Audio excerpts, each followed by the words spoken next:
Welcome to episode 336 of In Touch with iOS, the show that talks about iPhone, iPad, Apple Watch, Apple TV, Vision Pro, and related technologies. I'm your host, Dave Ginsburg, and we've got our usual contributors to the show this week. Let's start off with Jeff Gamet. He's back. How you doing, Jeff? Welcome back to the show. I'm doing well. Sorry I had to miss I've lost track. Sorry I had to miss some time. That's okay, but we missed you. But you were here in spirit. You were here in spirit, and now we got here with all of you. A great show. And then we are recording on Friday mornings. I had a little bit of an appointment I had to take care of Thursday, so we're doing it today. So thanks everybody for being here. And also great to be here is Ben Roethig. How you doing, Ben? I'm doing fantastic. I'm happy to be here with these fine gentlemen. Yes, I am too. And Jeff. As well as Marty Jencius is here. How you doing, Marty? Doing this earlier in the day, I've only done my morning drinking. I haven't done my afternoon drinking or my early evening drinking. So I don't know how on game I'm going to be today. I feel your pain, just Marty. Fine. I feel no pain, Jeff. Well, that's because you probably started drinking before I did today. All right. Well, we got a lot to talk about this week, as we always do. It seems Apple's been pretty busy. 18.2 dropped. We'll be hitting on that. A lot of Vision Pro discussion. We're going to have some lively conversation. So let's go ahead and go into the first topic, as we always do, with In Touch with Vision Pro. Well, all the releases have come out. We'll hit the other ones in a minute here, but Apple did release Vision OS 2.2. It's now in the hands of everybody. This was a major update to the operating system that came out in September, which was 2.1. You can download it through the Vision Pro headsets by navigating to that settings app, the general section, and choose the software update option.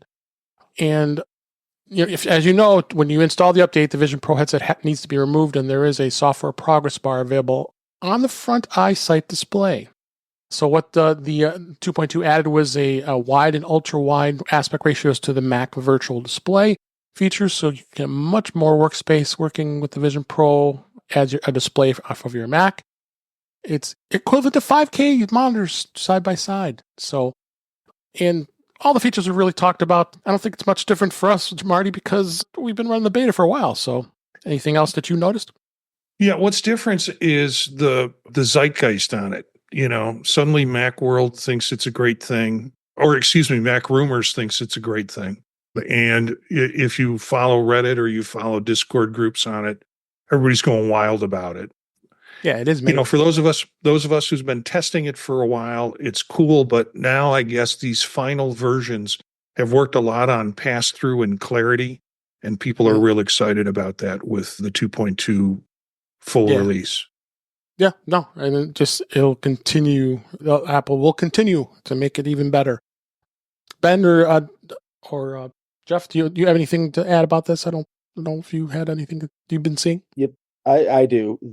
This makes it a much better value proposition. If you look at an ultra wide 5K display like this, you're paying about $1,500. Yep. So the fact that you have, different types of reality, spatial computing, plus basically your entire high resolution desktop in one package. This is starting to get very compelling for those of us who it wasn't very compelling before. Yeah. So strapping two 5K displays to your head, believe me, it's not easy. It isn't. So that's a lot of duct tape. Right. Yeah. It was. And maybe a couple extra straps too. Yep. Go check it out, and you'll be hearing more about it as time goes by here. So, other topic I want to hit on Vision Pro is Apple Vision Pro was named the 2024 Innovation of the Year. It was named by Popular Science magazine. It's their annual list of the 50 greatest innovations celebrating groundbreaking achievements in science and technology. And this year, Apple Vision Pro earned top spot, According to Popular Science, the device represents a pivotal moment in AR innovation, providing a glimpse of the future of immersive computing.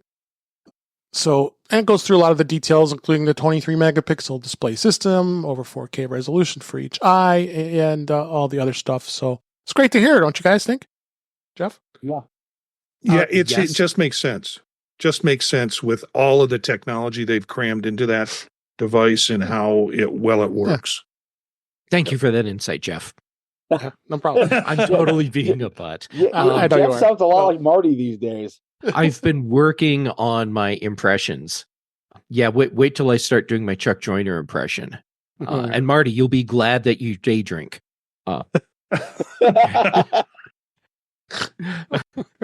Okay, Rusty, what did you have to say?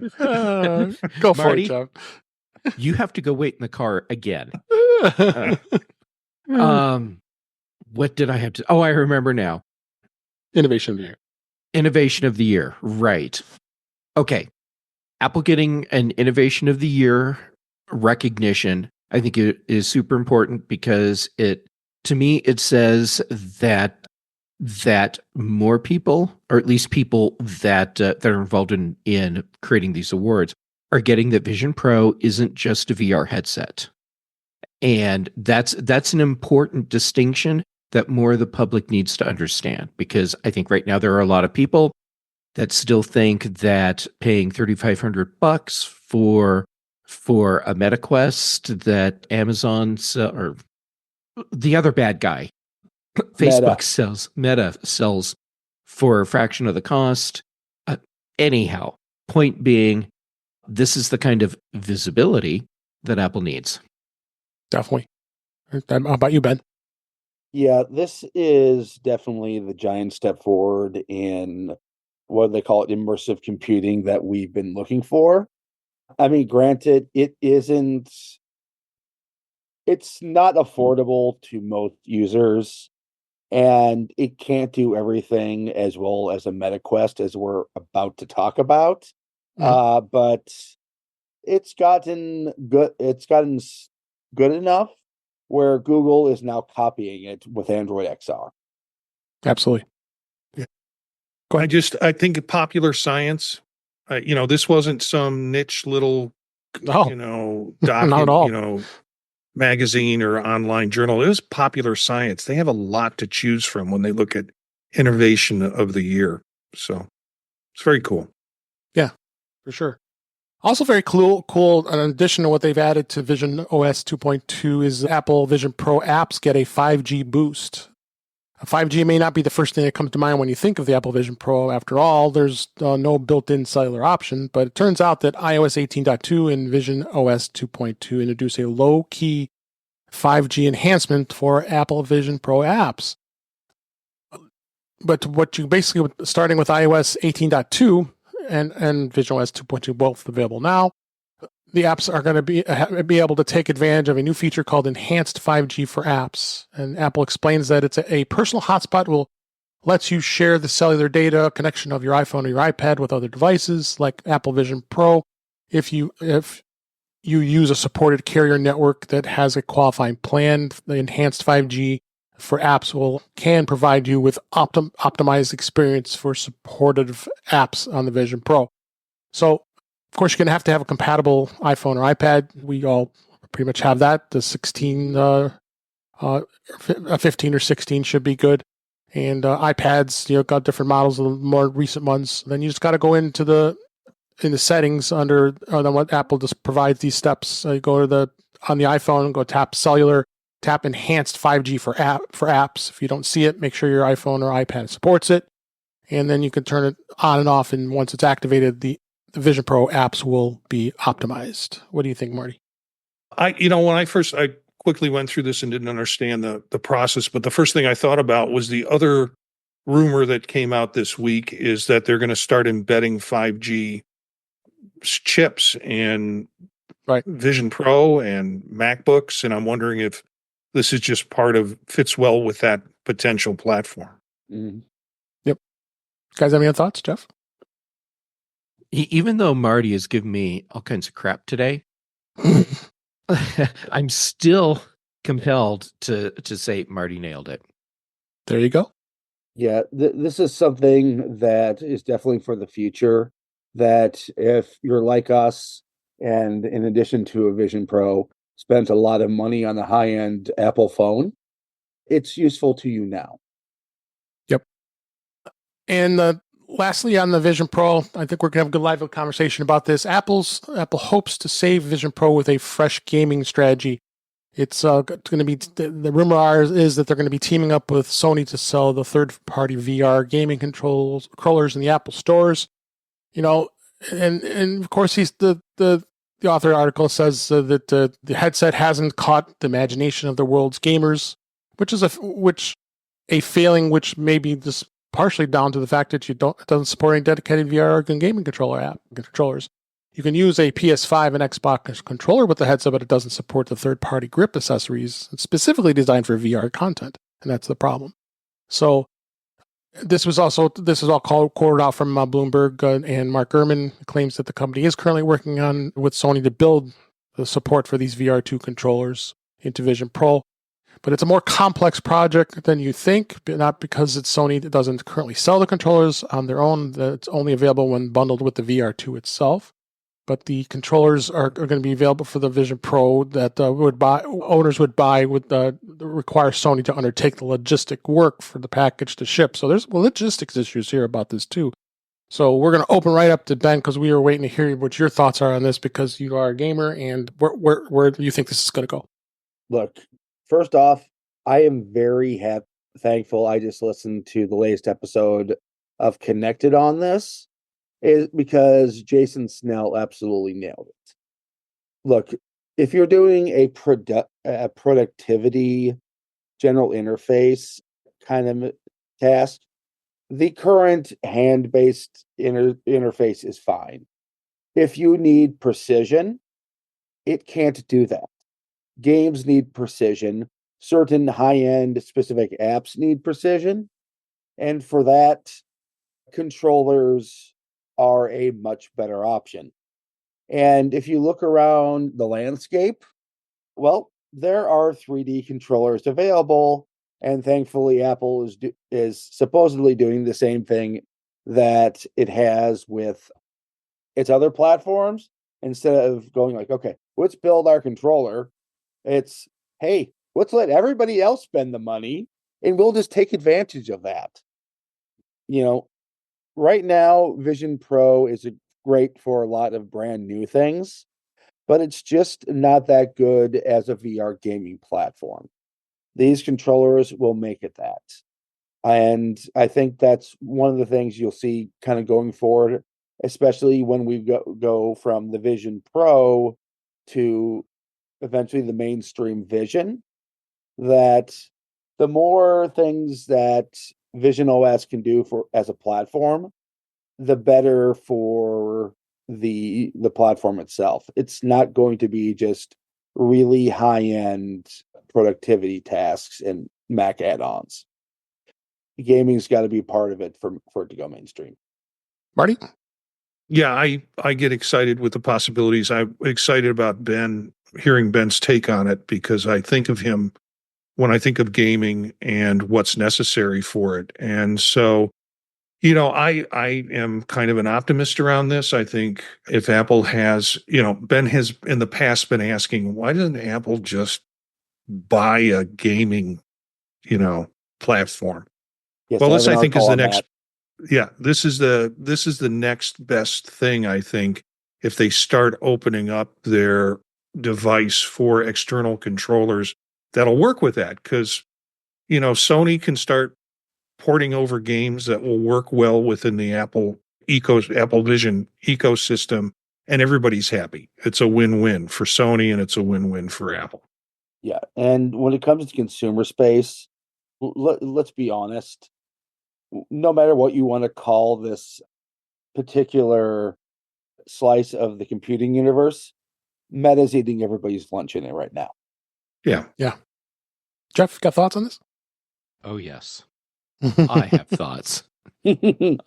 Okay, so first, when Ben talked about the precision element being missing right now, that's something that hadn't occurred to me. probably because I don't have a Vision Pro. And so what I'm feeling now is that the PlayStation style game controllers, the VR game controllers that Apple will eventually have available, that's akin to making Apple Pencil for the iPad, because Yeah. it's like Ben said, it's about the precision. So that's good. All right. Now, I take umbrage with the headline in this article. WTF Macworld. Seriously? This is a clickbait headline, and it's completely inappropriate. This is not about Apple trying to save the Vision Pro.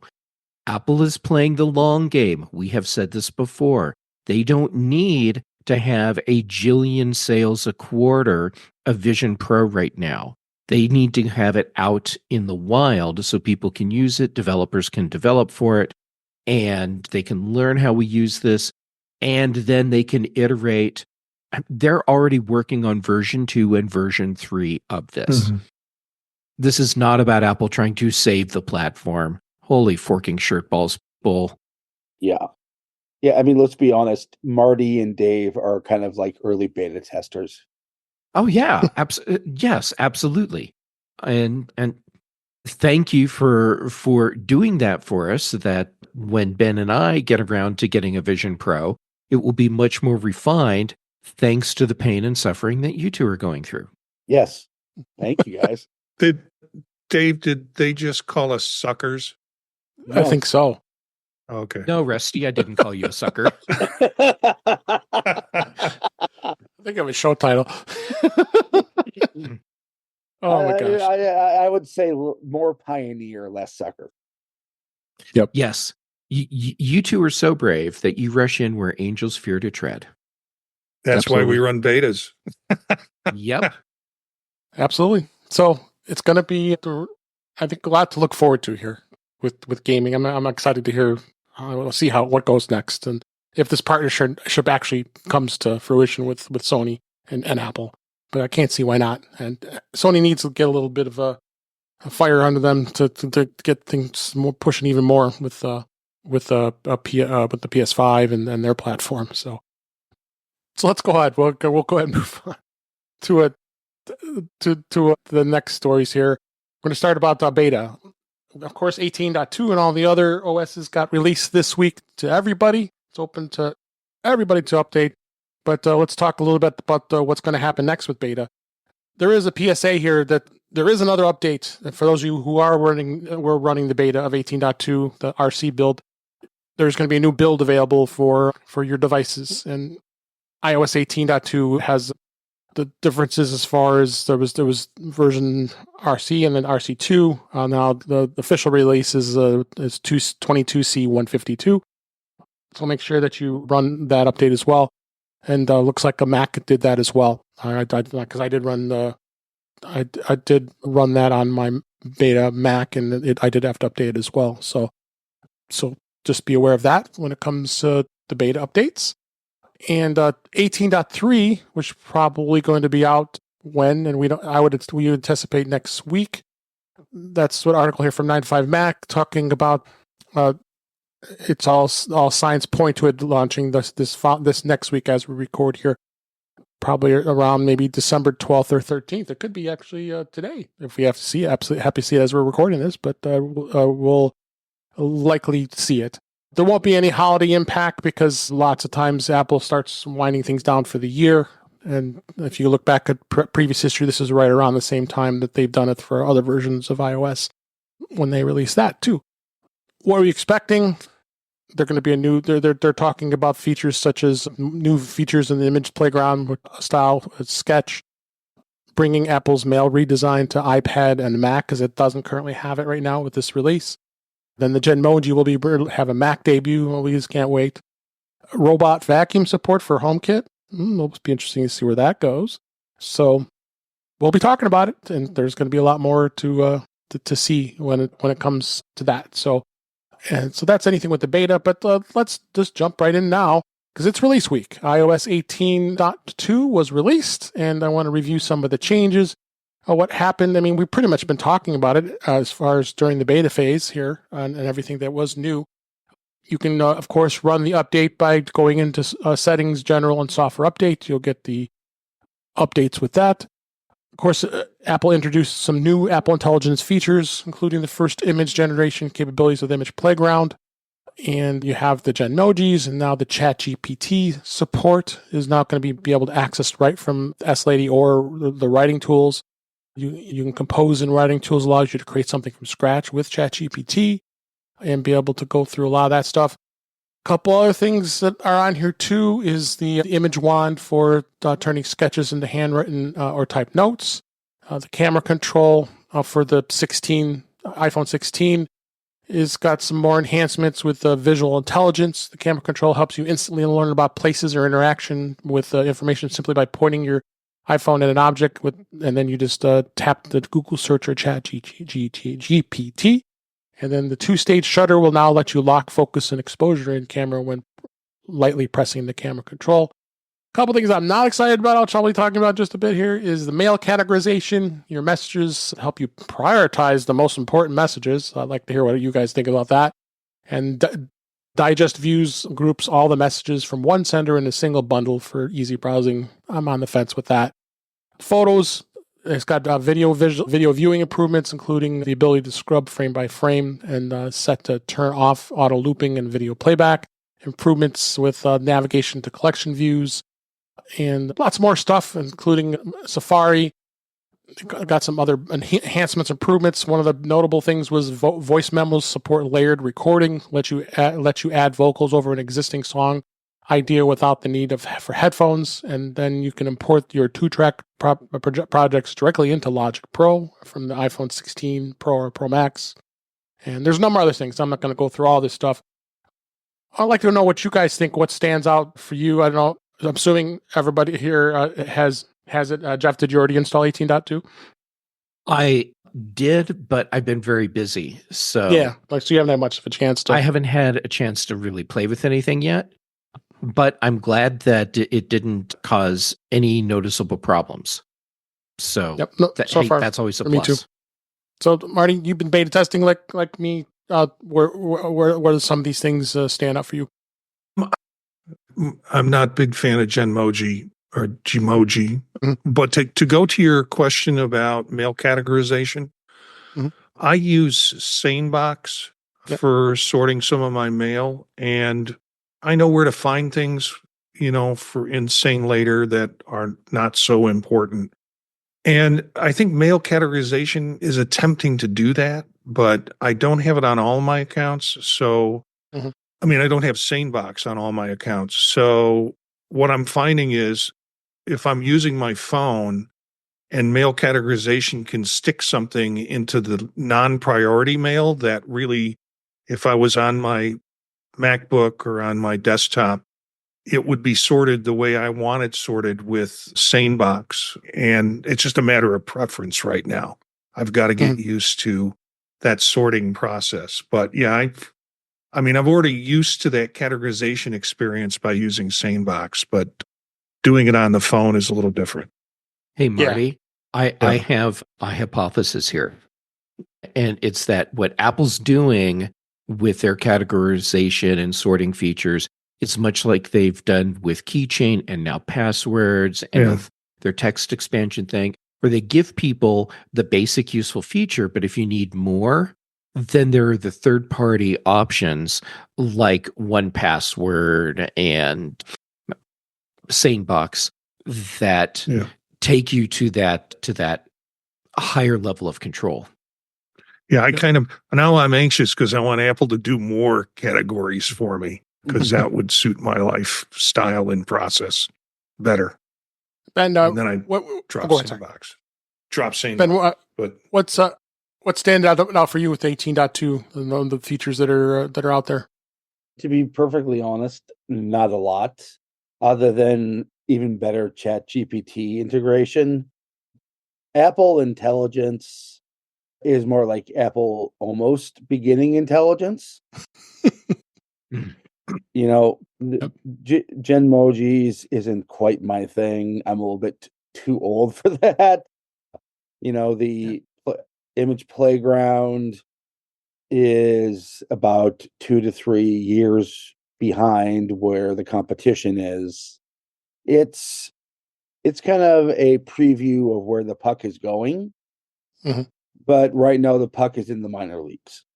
I have a hypothesis about that if you want to hear it or if you want to Yes, move on. please. Okay. No, go ahead. Ben, I my hypothesis is that the sentiment that you just expressed is valid and that this is how a lot of people see Apple's AI efforts.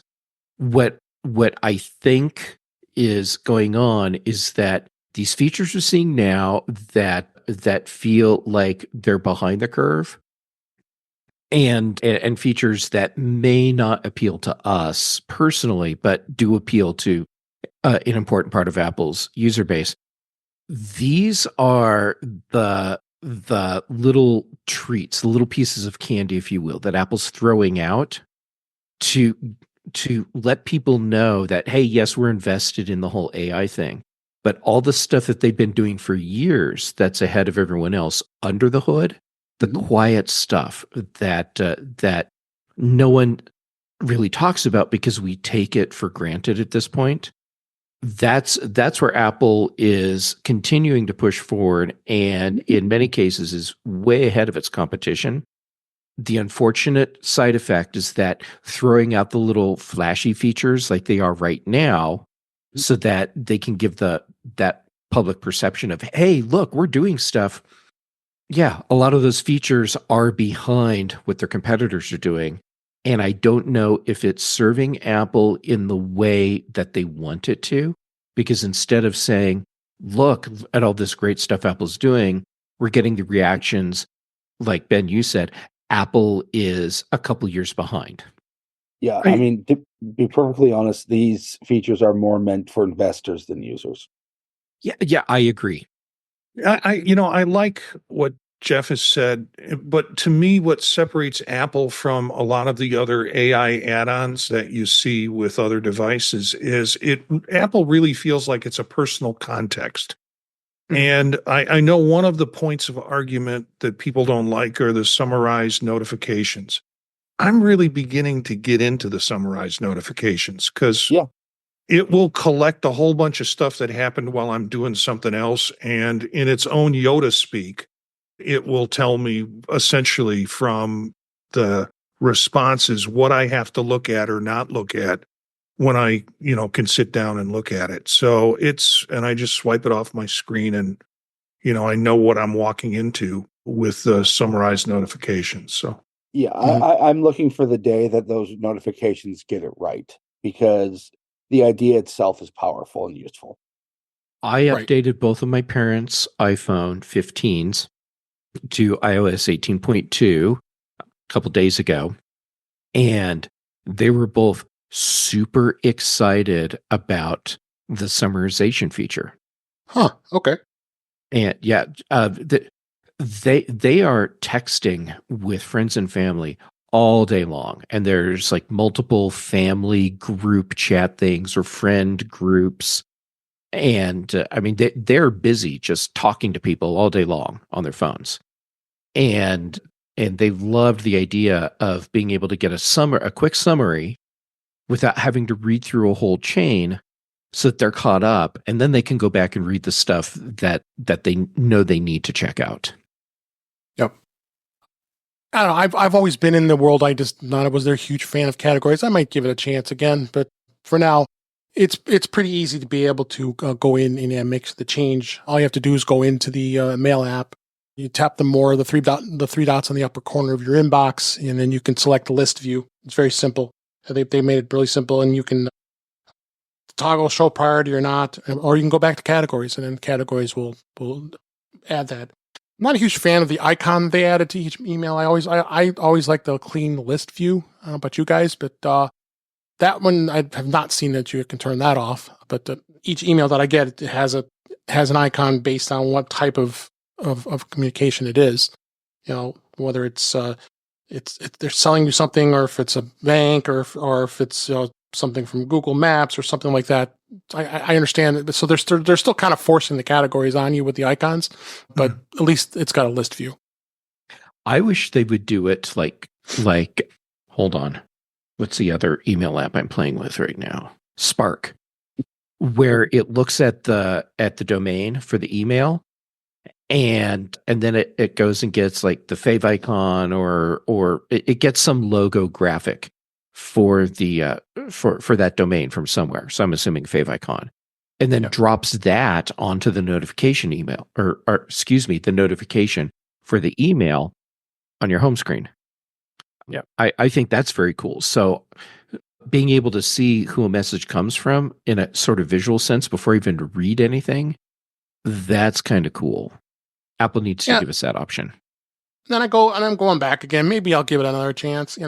You could set, like I think all of us here have multiple mailboxes or different email accounts. So the buttons at the top there for category. So you have primary, you can select all mail. That's the all mail. And then you have the cart for transactions. And then you have the updates of anything that's updated for you. And then you have promotions. So they make that pretty easy. And in fact, that's kind of cool. They even filter back some of the older messages that are way back there. It makes it a little easier to find. So I might give it another chance. It's muscle memory. I'm so used to having the list view for all these years, that hard to change, Can I throw out a harebrained idea? Yes. You say that with Trip Edition. Okay, so when you look at the way Apple is giving you those icons for messages, doesn't that look a lot like Messages? Yeah. Is Apple maybe working on giving us a unified communication app? Interesting. Like slowly taking us down the path towards that? That's a good thought. It's very possible. Told you it was a harebrained idea. No, but it makes sense. No, it makes total sense. So that's kind of the standout thing with mail. I will mention again, I did mention it during the intro here with iOS 18.2. This layered voice memo recordings is for the iPhone 16 Pro, I think is pretty amazing. Apple did team up with Canadian songwriter Michael Bublé and also country star Carly Pearce and record producer to demonstrate the feature. And Michael Bublé actually said that this could be a game changer for music, being able to do this with these voice memos, that you can layer a vocal track on top of an existing instrumental recording and with no headphones needed. Instrumental compositions can be played through the iPhone speaker while vocals are recorded at the same time using the iPhone 16 Pro mics. And Apple does say the feature is driven by the A18 Pro chip with advanced processing and machine learning to isolate the vocal recording. So I have not played with this yet, but I'm kind of looking forward to play around with this a little bit, Have you guys? I think I have an idea to break up with my partner now. I can put music soundtrack underneath it.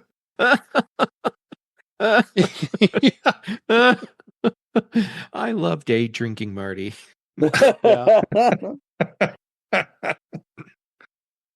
So I think this is a cool new feature. I want to make sure we'll explore this in other episodes here. Take a look. I want to play with this a little more, get my insights on this. So very interesting stuff here. So, but other than that, there's a lot more things we could talk about in iOS 18.2. But we'll continue on to this in future episodes. So with the more features here. So I'll briefly mention WatchOS 11.2 was released today, after where it can be downloaded and opened in the Apple Watch, but using software updates. It does, according to Apple's release notes, it does let you pause video that you're recording in the iPhone using the camera remote app on Apple Watch, as well as it does. The Tides app expands map support for tidal conditions and coastal locations. So not much really to report on Apple Watch as far as WatchOS. So not much else to say about that. And then the HomePod OS and HomePod software was released, and what they did add, that was designed for the HomePod and the HomePod Mini. It adds support for Apple Music natural language search, which means you now can describe what you want to hear in a more casual language. So you can ask the S Lady for music using different combinations of genres, moods, activity, decades, and more. So examples include songs about cats. I know, Ben, you would ask that. Songs with a vibe or relaxing songs. So it's got some enhanced. The update also improved enhanced dialogue with the Apple TV 4K for making clearer speech. So they add some cool things on this. Jeff, you being the HomePod aficionado, what's your thoughts on this? I'm very much looking forward to trying this out. Updates are installed on all my HomePods, and I didn't get home in time last to really play with this. So I'll be doing my testing, potentially some griping after we're done recording today. But this will be cool. Like you said, hey, play me songs about cats. Play me songs about pants. Or not. Or not. Yeah. And I want to play with it and see how much I can refine this. Like play me 60s style lounge piano jazz. Yeah. Mm-hmm. And see what I get. Yeah. Hopefully a lot of Christmas songs right now. Yeah, probably. Oh, see, okay. And there's a thing. Do all of that and then end it with, but not holiday music or only holiday music. And see if it can really refine what you're listening to that level. That would be really cool. Yeah. Oh yeah, for sure. Yeah. So what you're saying, Jeff, is the best is yet to come, and won't it be fine? Yes, Ben, that's exactly what I'm saying. Yes. Yes. tvOS had just two features that were added. I guess supported, if you want to call it. There's a new Snoopy screensavers and projector support. It'll now be able to work with larger aspect ratios for projectors. So we kept that. So beyond that, there really isn't much else exciting about tvOS. That's 18.2 for tvOS. And that's pretty much it with the releases for this week. And I'm sure we'll be hearing more as beta comes, but it'll start slowing a little bit here too. And we'll see where that goes. A couple things I wanted to mention in touch with Mac this week. macOS Sequoia 15.2 was with new Apple Intelligence features. So the update has now added ChatGPT integration with the S Lady, which is an opt-in feature. When enabled, the S Lady will be able to hand complicated requests over to ChatGPT. It can essentially do much of what the dedicated ChatGPT app can do, but with the convenience of the S Lady instead of third party.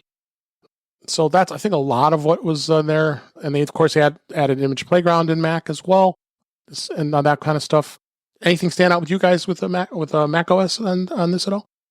Besides this, I did install Tall Trees 15.2, and I like how it gives you a walkthrough process to granularly enable or block the AI features you want. Yep. So that's good. That was cool. Like for me, I never went to talk to my Mac. The S Lady has enough trouble figuring out what device I'm talking to anyhow. This is true. If I throw my Mac into it, it's just going to be a crap storm. So, it's nice being able to go through, and when you got to that part where you actually talk to your computer, I just said no, and it kept going, and that was fine. Yeah. Anything else you guys want to add about macOS?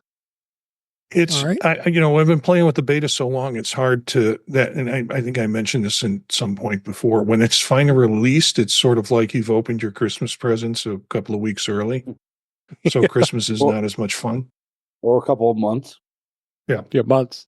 Yep. So, well, now everybody else has something to look forward to. So, one other thing I noticed here that this was published here to Apple today made a mistake with its update by releasing software for two Macs that are not yet to be launched. There is a software file for Mac 16,12 and Mac 16,13, which are the upcoming MacBook Air models. Those would be the references to the M4 13-inch 2025 and the 4 15-inch 2025. So I don't see there going to be any design updates. I would anticipate that's going to probably be around spring of of 2025. So this is actually kind of interesting because Apple tries to be so secretive of when they're going to release things, and all these smart people out there that are able to prowl through the code in macOS, and they find this very easily. So That is Well, was it intentional, or was it just, could be.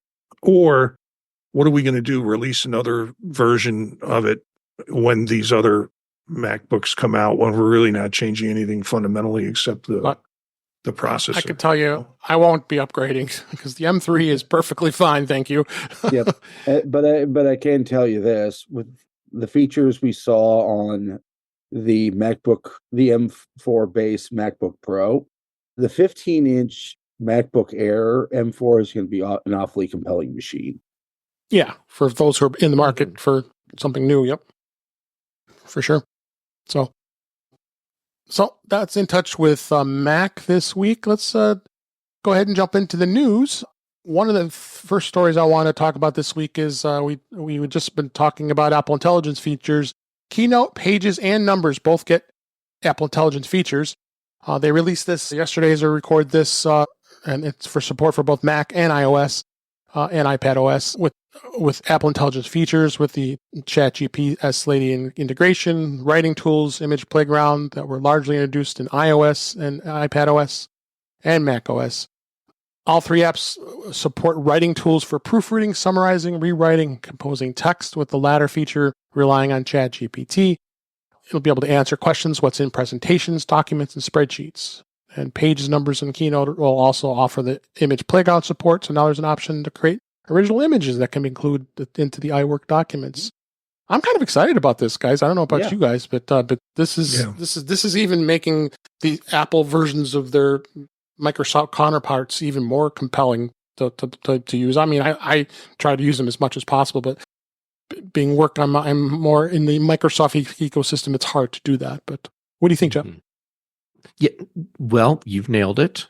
This helps make Apple's, do we still call it the iWork suite? Well, I guess I don't think Apple does anymore, but that's an easy way to identify it. Yeah. This makes that suite of productivity apps more compelling for a lot of people. This is never going to overtake Office or Google Suite. No. But having the ability to have native apps that aren't phoning home all kinds of data and give you the features you need, I think that's great.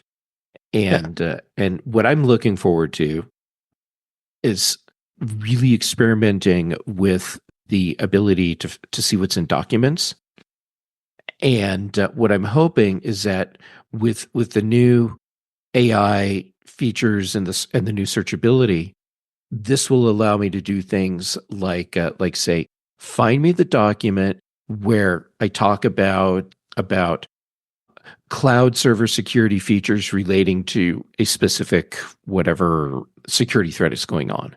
And now instead of having to do a search just on keywords or whatever, I can just do like a Star Trek style natural sentence and get that search that I need that gives me accurate results.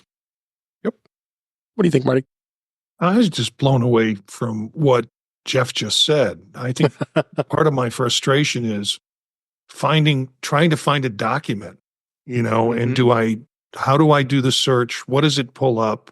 When does it pull it up? It might be a document from maybe a presentation I gave in 2013. I don't want that presentation. I want the one that I gave 2 years ago. Just the idea of being able to do voice or even text searches that allow for that kind of granularity. Now, I do some stuff on Word and some of the other Microsoft products, and I don't see them integrating AI into them at all at this point. I have to go out and do that. I have to use an ancillary app, but having it built into the ecosystem really, I think, is a big plus. Particularly, if they roll out some short videos or maybe commercials for Apple that shows how somebody can do that in a quick little bit, and it shows up on their screen. Yeah. How about you, Ben? First, I would like to say this. Grammarly, I'm sorry I'm breaking up with you. It's not you, it's Apple. Ben, do not apologize, and it's okay to give them some tough love and say, Grammarly, it's you. I mean, the bonus you're getting here is that you're not feeding your content into a system that is learning from everything you're creating. It's all being done locally. Grammarly is sucking up everything that you're typing. And so if you're working on something for a client where it's proprietary information, you don't want that stuff going to Grammarly or ChatGPT because you could be unintentionally revealing NDA information. You don't have to worry about that anymore. Yes. But I mean, on the serious side, as a independent writer with no editor, writing tools is something that is very good now and will be even better in the future. Sometimes you do need a second look at your article. I know I sure do. We all do. And yeah, this makes it better. Yeah, Ben, you can now break up with Grammarly by sending him a text message with Michael Bublé playing in the background. Yeah. That's a good one. I'm going to try that. All right. Next story here. This is more on the rumor side, but fun to talk about. New Apple TV and HomePod Mini launching in 2025. Apple plans to refresh both the Apple TV and the HomePod Mini in 2025 as part of a major push into refreshing its smart home product offerings. Of course, our friend Mark Gurman of Bloomberg reported this. It's in a report on an upcoming Apple-designed Bluetooth and Wi-Fi chip, and Gurman says that the chip will be introduced in a new Apple TV and HomePod Mini that are scheduled, quote-unquote, for 2025. While there's no exact timeline included, it's mentioned that the chip will be included in iPhones later next year, which suggests that it will come to the HomePod Mini and Apple TV before the September timeframe. The component will support Wi-Fi 6E, although Apple may not be able to match all of Broadcom's chip capabilities in that in-house chip. And adopting the customized design Wi-Fi and Bluetooth chip will allow Apple to upcoming smart devices to work better. They're also working on a home hub command center that's set to come out in 2025, but it's not clear if that device will use that custom chip. The command center will have a 6-inch display with a built-in speaker and camera, and it will be able to control smart home devices, make video calls, and more. Jeff, I'm going to throw this right at you because of the HomePod. Really, what do you think on this? I am totally game for Apple updating these devices. HomePod Mini. Time. Yeah, HomePod Mini is way overdue at this point. And then Apple TV, there's a lot of people out there like me that still aren't running an Apple TV 4K because there wasn't anything compelling enough for our use cases to make that jump. A new Apple TV comes out in 2025. At that point, replacing my Apple TV HD or throwing it in the box that I have my portable projector in, yeah, that makes sense. It's time to get another refresh to Apple TV. HomePod Mini, please make it happen sooner in 2025 as opposed to later. Agreed. Shut up and take my money, Apple. What about you, Ben? Yeah, I'm kind of in the same boat. I'm still on one TV in the house. I'm still running my OG first generation Apple TV 4, aka the HD before the HD. So literally, I have almost every TV OS device in my house. I mean, granted, that OG TV OS Apple TV still works brilliantly with a small TV, but Apple, use your newfound chip powers to actually throw us a TV Mini. Ben, here's another thing that Apple could do. Give us one of these newer, more powerful M-series chips in an Apple TV. Oh, yes. Yes. And now it's a game console. Like they say, this is your all-in-one home entertainment system, and game console. Yes, I want that too. Which, by the way, Ben's House of Crackpocket Theories, which I'm stealing from Kelly, that new Mac Mini form factor would be great for a game console.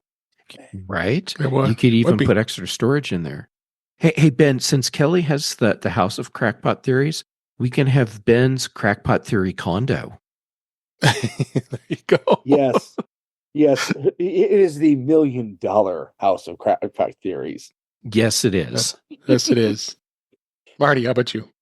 I just about an hour ago pressed the button on buying a new Apple TV Oh, as thank a you. gift for a relative coming up this Christmas, and they'll be Nice. excited to have it, and they won't know the fact that the next gen is coming out possibly early next year.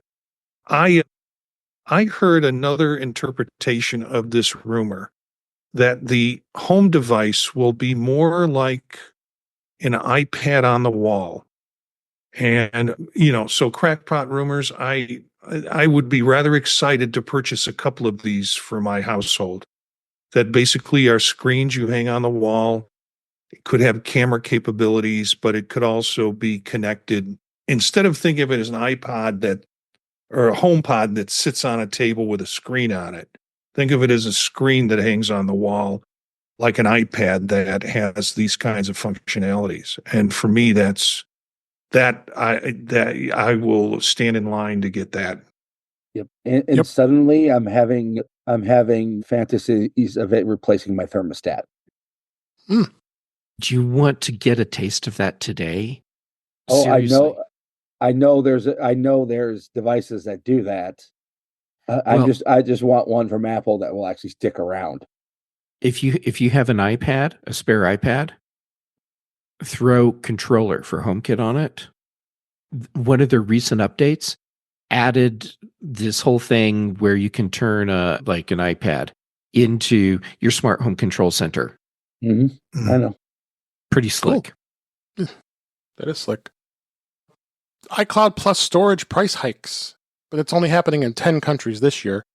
Over the past several months, Apple has raised prices in some or all Apple iCloud Plus storage plans in 10 countries, including Japan, South Korea, Thailand, Indonesia, Turkey, Pakistan, Nigeria, Egypt, Tanzania, and the Philippines. The updated prices in these countries are listed in a support document on Apple's website. So it looks about an average about 15% increase. I'm curious to know if that anything will happen in the U.S. What do you guys think? It'll happen. Yeah. It's inevitable. Maybe not today, but it'll happen. Yeah, and then we still get stuck with 5 gigabytes of base storage too. Well, they won the lawsuit, so they're getting cocky. Yeah.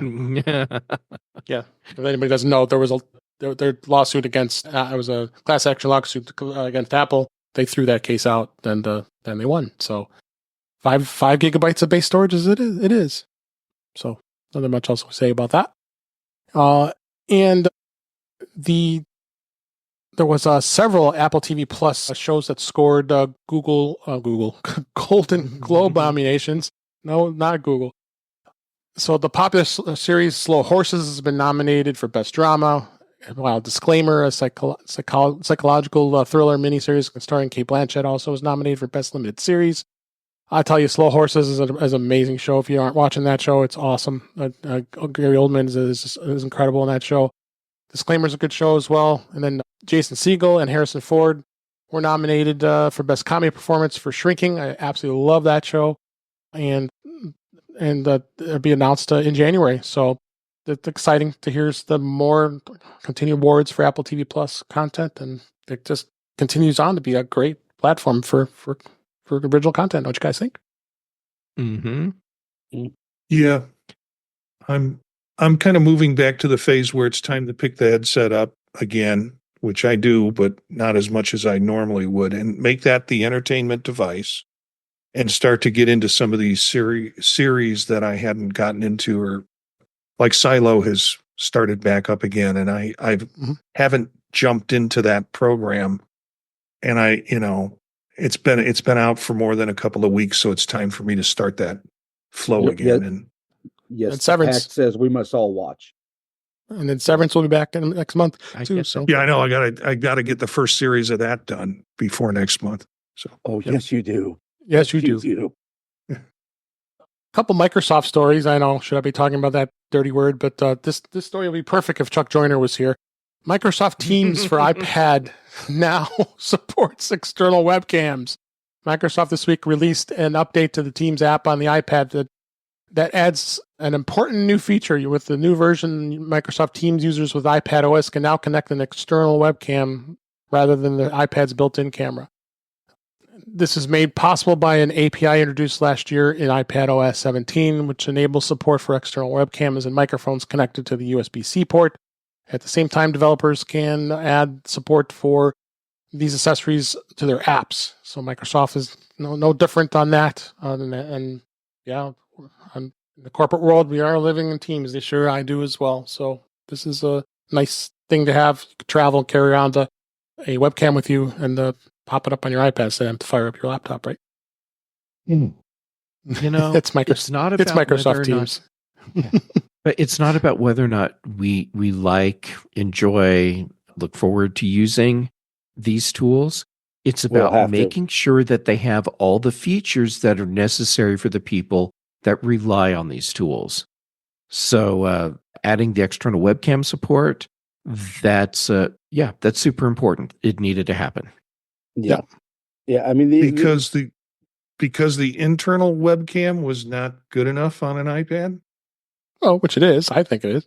But, Yeah, I mean, I don't understand the logic. It's like putting rims on a Yugo.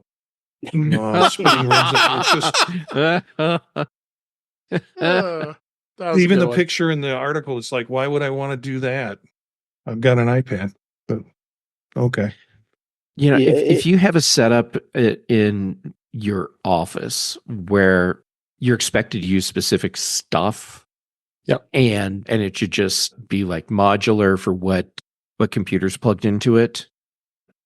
It's and granted, most of us aren't going to want to use the external camera, but having the ability to do so, since it's available in their tools on other platforms, it's important to have it here so you have feature parity. yeah. I mean, the only thing I can say is this. Number one, Microsoft shouldn't have to add this. This should be a system level API that Apple automatically adds in. Right. And two, now Apple, add a USB-C port to the Apple TV so Microsoft can do that there too. Well, isn't the API for the external devices like the cameras already there, and it's up to Microsoft to hook into it? I'm asking because I think I'm right, but I'm not certain. I mean, you can already plug in external microphones, and as long as the app you're using is correctly coded to use Apple's sound system, the API hooks are already enabled. So maybe Microsoft did their own wonky thing with cameras, and they finally fixed it. Yep. I'm speculating here. Okay. Last story. I can't believe I'm wrapping up on another Microsoft story here this week. Microsoft introduced a feature that enables file sharing between iPhone and Windows PCs. Microsoft this week has announced a new feature coming soon to Windows that will let users easily share files between the iPhone and a PC, similar to what Apple's AirDrop does, which is, of course, only available on Apple devices. It's becoming a reality now. As it's detailed in a blog post, the company is now rolling out a beta version of the phone link for registered users in the in the Windows Insider program. That includes the new feature for sharing files between iPhones and PCs. Those who are unfamiliar, the phone link for Windows app from Microsoft that lets users connect their phones, whether it's iOS or Android, to their PC wirelessly.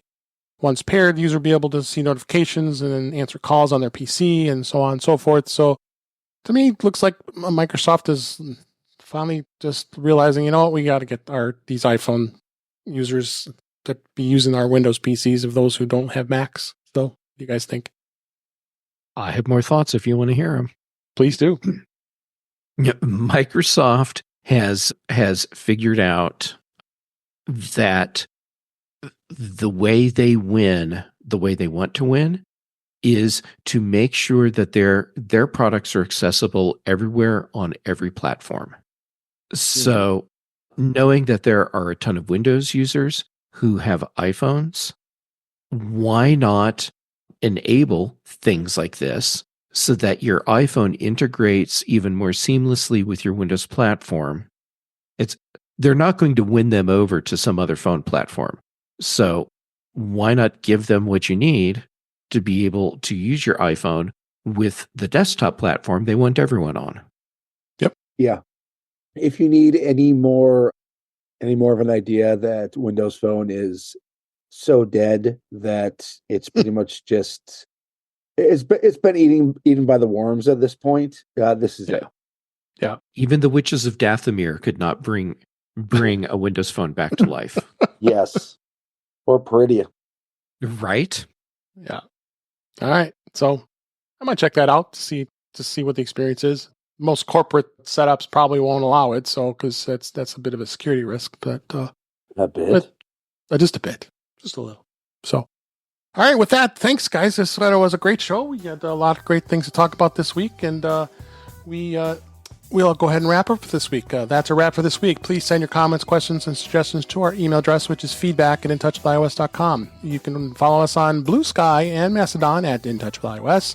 Support the show by buying me a coffee at intouchwithios.com/coffee. We really appreciate it. You can become a patron of the show by going to patreon.com/intouchwithios. We have 2 tiers available to support the show. We would really appreciate it. Make sure you like, share, and subscribe so when you're notified when we are live streaming. Usually it's on Thursday nights at 8 p.m. Eastern Time, 5 p.m. Pacific on our YouTube channel, which is youtube.com/intouchwithios, where you can watch the current and past live streams and listen to past shows. Visit In Touch with iOS magazine on Flipboard, where many of the topics we've discussed are flipped into that magazine. The link is in our show notes. You can subscribe to the show in your favorite podcatcher, including Pocket Casts, Overcast, Apple Podcasts, many others. But just go to our website, intouchwithios.com, where all the links to all the ways to listen to us are on that website. I am Dave Ginsburg. You can find me on BlueSky and Mastodon at DaveG65. Ben Roethig, thank you for being here. Appreciate it. Where can people find you? Well, you can find me, excuse me, you can find me on social media at Ben Roethig. I'm on all of them. Unfortunately, I have no life.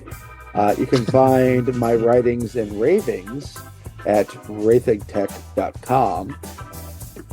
You can also find me on such podcasts as The Mac Show on the British Tech Network,